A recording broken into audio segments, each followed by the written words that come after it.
అందరికీ నమస్కారం. అది చాలా విషాదకరమైనటువంటి సంఘటన. అంతేకాదు, అది మానవత్వం మంటగలిసిన వేళ. ఒక గర్భిణీ ఏనుగుకు పేలుడు పదార్థాలు ఉన్న పైనాపిల్ను తినిపించిన సంఘటన.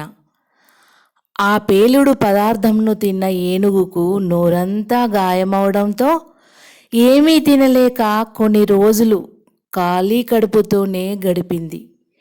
చివరికి వెల్లియార్ నదిలో ప్రాణాలు విడిచింది.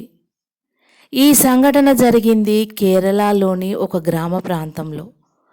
ఇప్పుడు ఆ ప్రాంత కొండచర్యలు విరిగి పడడంతో పూర్తిగా కనుమరుగైపోయిందని అంటున్నారు. మనిషి తన చేజేతులారా చేసిన పాపానికి కాలమే తగిన బుద్ధి చెబుతోందా?